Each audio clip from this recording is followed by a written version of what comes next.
Mr.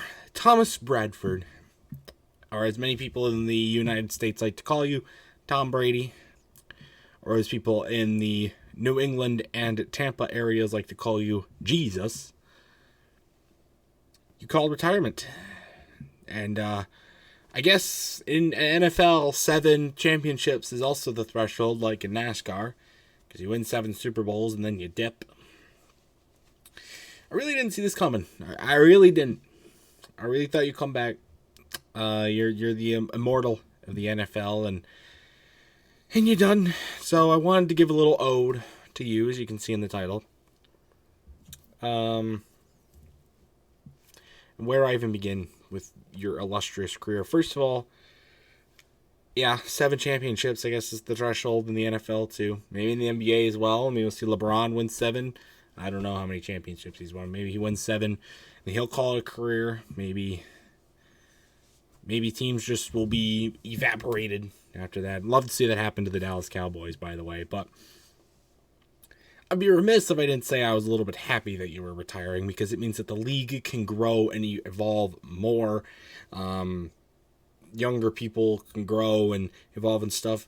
But I'm not necessarily throwing a party here, even though I do think the NFC South will be quite competitive again now that the Breeze and Brady era of that is over with. Even though I think it's going to become the new tank division. So thank you, Brady, for doing that. And you left the Bucks with a lot of cap hell and free agency, so they're probably going to implode back to lolcow. And to all of them, I think they are very much gladly thanking you that you gave them a couple of years of relevancy after the things that happened beforehand. But where do I even begin with your career? I mean, 22 seasons and 7 Super Bowls and all this awesome stuff. I didn't like to see you win, but I didn't hate it. I have a very utmost respect for you. I think you're an amazing player. Now, did you get a lot of help? Absolutely. Did you get a lot of help from more than your receivers? Absolutely. And I also think that could be your aspire. I mean, it's hard to lead the league in passing yards at 44 years old. Even your name's Tom Brady. I thought you were immortal, man. I really did. I really did think you were immortal. You were at the top of your game for so long. You would even racked up probably even another championship had you not tore your ACL in 2008. And you just dominated defenses constantly. Bizarre how that's possible. You made the playoffs every year that you were in the NFL, except for that year in 2008, I believe. Fact check me on that, Mr. Brady himself. If you would like to comment on this video and give me promotional material, that would be awesome. But this is more respect for you. I never got to see you play in person, and that's something I wish I could have done. You did come to Detroit a few times, and Matt Stafford. I should point out, Matt Stafford won the last 3 matchups against you, even one in a Lions uniform. So I think it's pretty fitting that you did go out with a loss to Stafford in a game that shouldn't even have been a game in the first place. Your team played like complete ass at home against the formidable opponent in the Rams. The Rams shit the bed and came back because you have some sort of voodoo magic. And you still lost because Cooper Kupp, you decided to not cover Cooper Kupp. And in 2 plays, they single-handedly won the game. Inevitably, though, that doesn't overshadow what you've done. I mean, 28-3 is a perfect. You gave us that great meme, and now the city of Atlanta might hate you, but I'm telling you, I love you for it, because that was an incredible comeback, and you gave us some awesome memes there, Mr. Brady, so I have to thank you for that. And I think it's just, even in this league, even though you are a quarterback, it's hard to last that long in the league. 22 seasons, that's a ton of time in the league. It's crazy how long you lasted, and continuously, even with ACL tears and careers, and you came back from that and won 3 more rings. But we shall not forget, though, your asterisks against that. How about the greatest show on turf putting up a mere 17 points in the biggest game of their lives? Getting to play the Carolina Panthers, giving you way too much time and being super ineffective in the even-numbered quarters of the game, or the odd-numbered quarters. You got to play the Philadelphia Eagles for one of your wins, okay? You got Malcolm Butler and the idiocracy of the Seattle Seahawks not running the ball on the 1-yard line that gifted you yet another ring, okay? And then you had the Falcons pulling a Falcons move and making the meme that I rated earlier. And then you got to play a Kansas City team who shouldn't probably even have been there in the first place and won that as well. So, and you got to play a second iteration of the greatest show on turf who put up 3 points in a game because they had Jared Goff as their quarterback. Okay, you got to play fucking Jared Goff for a Super Bowl.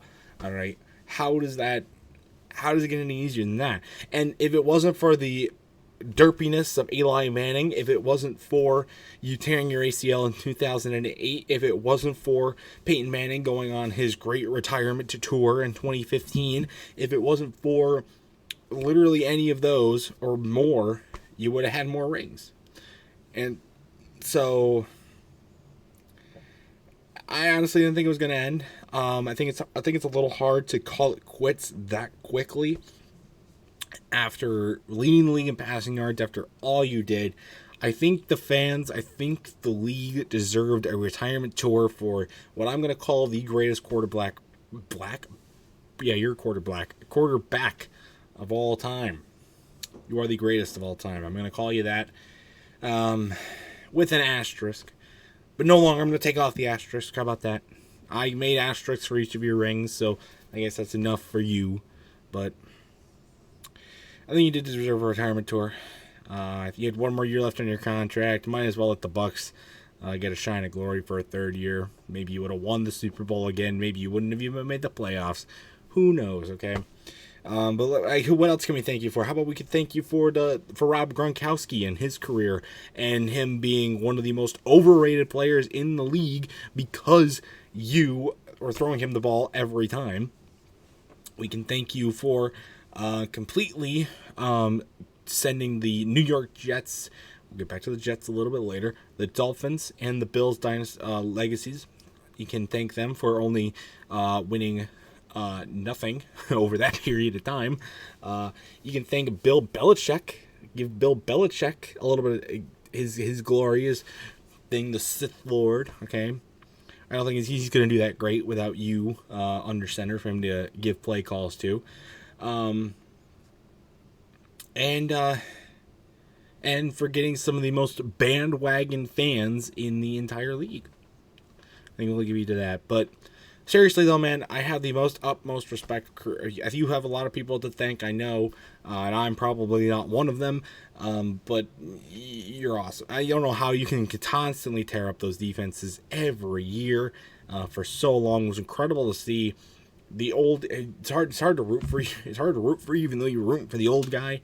But you were an old guy, and we, a lot of people were rooting for you, but I personally wasn't. But I give utmost respect. I just don't know how you did it. You put so much work and dedication to it.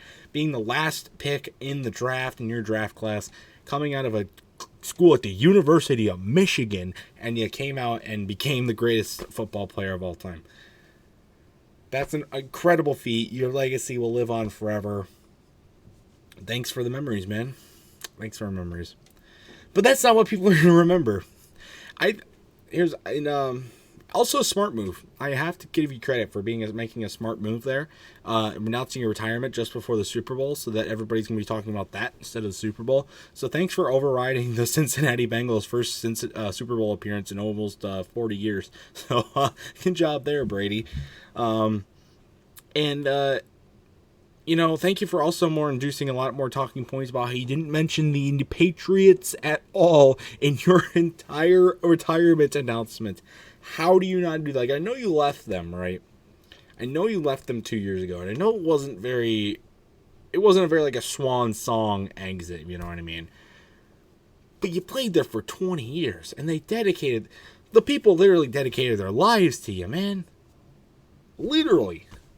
And that's what you're going to give them. Well, they're going to retire your number. Tampa Bay will probably retire your number. The league might retire your number. ESPN will probably retire your number. But, yeah, it's going to be a lot weird. It's going to be very weird not to see you play next year anywhere in the league. Barring that you don't pull a Brett Favre and do some of that crap. But I highly doubt it. I think you have a good heart, and I think you're going to stick to your plans, and I can't wait to see what the future holds for you. I think you're going to be a big pop icon for a long time. Going into the booth, I don't know if that'd be the greatest idea for you, but I think you're going to get some offers. Would I take them? Absolutely, but I would understand if you didn't. And, yeah. Thank you, Brady. Please don't take the job at Michigan. Please. Oh, and I almost forgot to mention your biggest saving grace and the team that you should thank the most. The New York Jets. If it wasn't for the Jets completely butt fumbling in week 3 of 2001 and injuring Drew Bledsoe, you would have never gotten this starting role in the NFL, and who knows what would have happened then. So, you know, the Jets are the Jets. Maybe now you should just sign with them and give them a Super Bowl to thank them. Or we laugh at them some more because they started their own destiny of death. But, yeah, that's it, Tom Brady. Thank you for the memories. And luckily, I'm not going to be ESPN and run out of content ideas with him gone. So, goodbye.